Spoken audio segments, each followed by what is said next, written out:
All right, simple harmonic motion, part 2. Up, and there it went.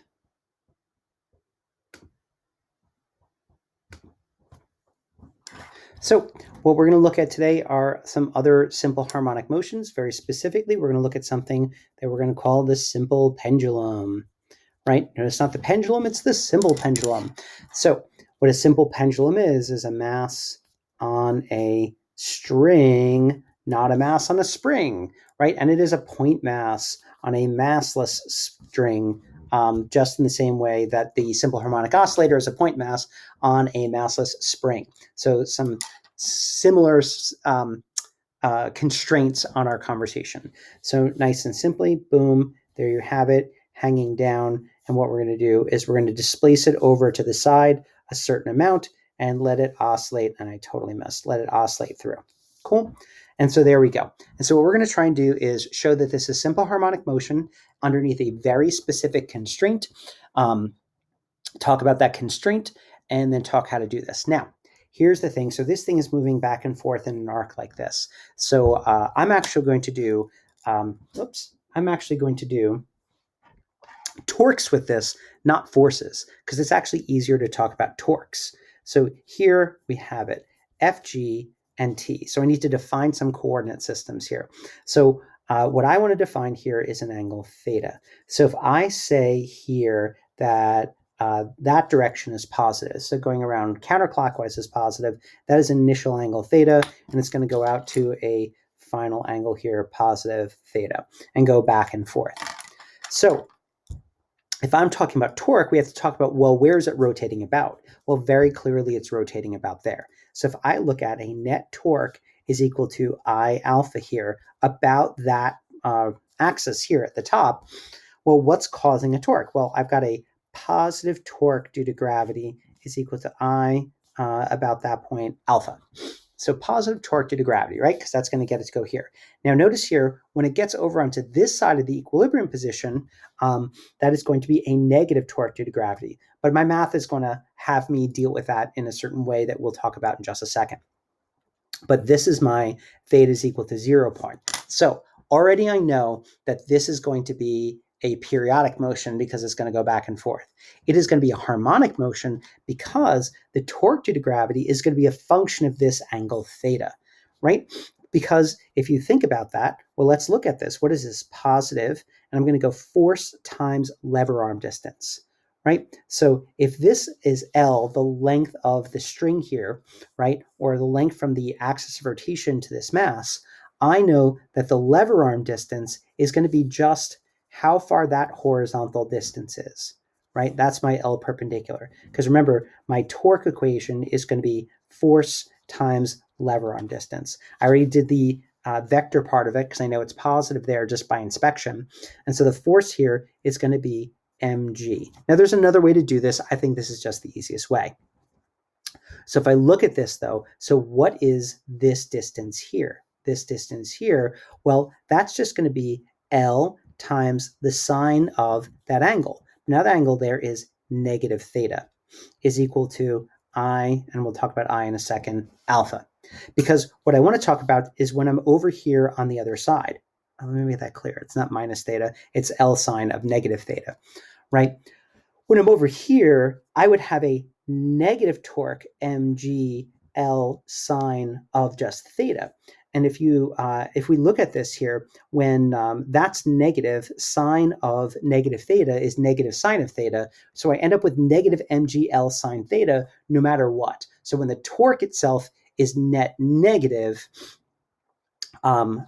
over here, then I don't have to worry about it. No matter what, that negative sign is going to express itself, right? So no matter what side of the equilibrium sign I'm on here, this is negative mg L sine theta. Now I, what is I? I is the moment of inertia of a point mass. And so I just know that's mr squared. So what's that? That's m. And then how far is that mass from the equilibrium position? It's just the length of the thing squared, boom, alpha. So then we look at canceling. Ooh, look, the masses go away, which is super interesting. One of the L's go away. And if you notice then, what do I have? I have alpha is equal to negative g sine theta, and I'm going to move that L over to the other side. So, I'm sorry, that keeps popping in and out. Okay. For whatever reason, it doesn't want to recognize the dot cam again.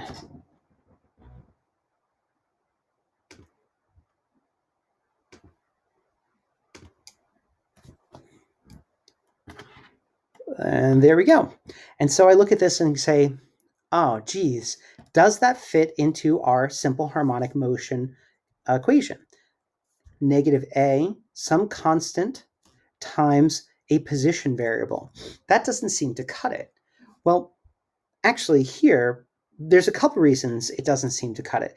X, well, remember what I said, that really a is the second derivative of something with respect to time squared is equal to negative a constant times that same something.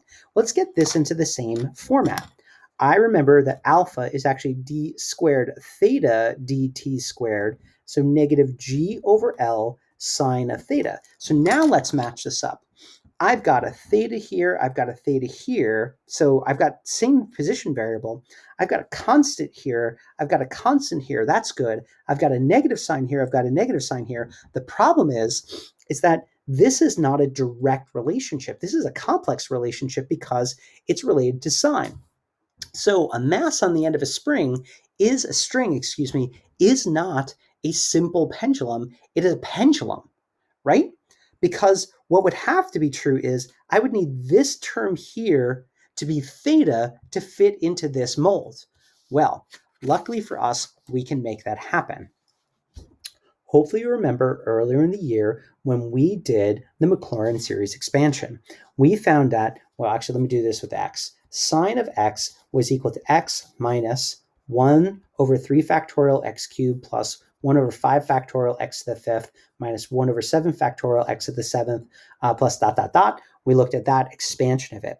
And we said for small values of x that you could take fewer and fewer of these terms of the expression and have it be a legitimate approximation for the value of sine of x. In fact, we looked at as long as this was quite small, and we defined what that was in terms of radians, but in terms of degrees, as long as this is less than about 17 degrees, that we could say that sine of x was approximately equal to x, and that I wouldn't need all the higher orders of the term. That's what we're going to do here, folks. We're going to take the limit as theta goes to 0, right? So saying for small angles, and this is something called the small angle approximation, taking the limit as the angle goes to 0 of this expression. And if I do that, what ends up happening is I get negative g over L theta is equal to d squared theta dt squared. And now this is simple harmonic motion because our restoring force is directly proportional to the acceleration, and it always points inwards towards that stable equilibrium. That means if I'm matching terms here, that negative omega squared x is equal to a, right? That's that. That must mean omega squared is omega is equal to radical g over L, meaning because period is 2 pi over omega, that is 2 pi radical L over g. And by the way, that should be what you remember to be the period of the simple pendulum. And there you go. So the period of a simple pendulum is based on the length of that pendulum, little g, and that's it. Notice it is mass independent, okay? And we had to do that using the small angle approximation, right? Constraining this to small deviations from the stable equilibrium.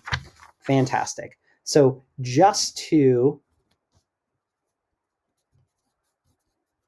talk then, the comparison of the simple harmonic oscillator to the simple pendulum, the period of a simple harmonic oscillator is related to the mass and the spring constant. The period of the simple pendulum is related to the length and little g. Notice this is mass independent. Notice this is gravity independent. Even if it is vertical, it is gravity independent. Huge thing for multiple choice, okay? Those comparisons. Well, you'll notice that both of these, neither the periods are related to the amplitude of motion, but the V max, right, would be here A radical k over m, and the V max here should be whatever the amplitude is here. We can talk about what that would be in terms of that maximum deviation times radical G over L, right? Kind of similar sort of structures and going there. But the main thing for comparison here is the idea that this is mass independent, this is gravity independent, and they're both amplitude independent. This didn't need any sort of small angle approximation because the force itself was, the restoring force here was negative kx. Here, if we're talking about the restoring force, well, we were actually dealing with the restoring, not force, but the restoring torque was negative mgl sine theta. So a slightly more complex version. So simple harmonic oscillator, simple pendulum. Now, last thing in terms of the other oscillators that we're going to want to look at, if I have my swinging bar, right? So if I hold a pen and then let it go back and forth, so it is oscillating, it is oscillating like this. That is not a simple pendulum because all the mass is not concentrated at one end. But this thing would similarly swing through a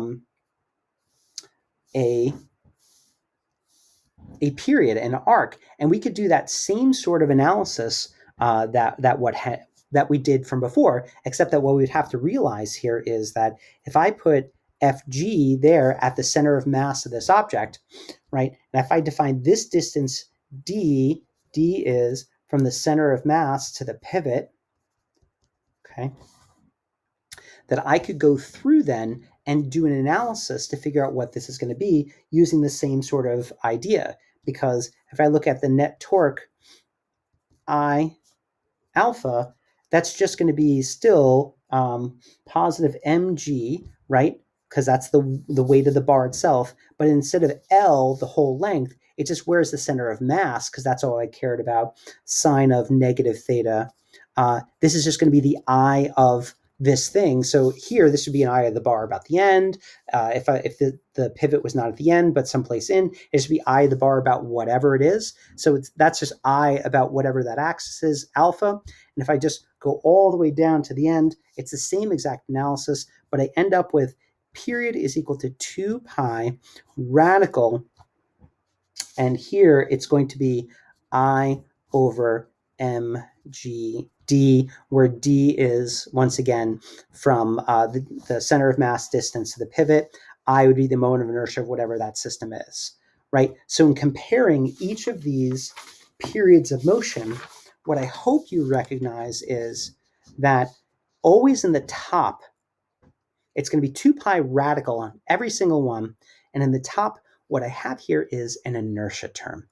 M being for, because it's a linear motion back and forth. L, because the inertial term came from the moment of inertia. Here, it's just the moment of inertia. And then the bottom of this is always going to express something about the restoring force. Here, the spring is the restoring force. Here, little g is the force. The gravity is the restoring force. Here, gravity is the restoring force. Now, all of these things aside, the last thing we want to talk about very quickly is something called damped motion. What happens here if energy is not conserved, if there's some sort of non-conservative force taking away energy as a function of time? What ends up happening here, if I'm looking at the x position as a function of time, for non-damped motion, here I'm going through a cycle. I go from the positive amplitude down to the equilibrium position, down to the negative amplitude, back to the equilibrium position, and so on and so forth. If I have damped motion, like friction, what ends up happening here is that when you have friction, it doesn't change the periodicity of the motion.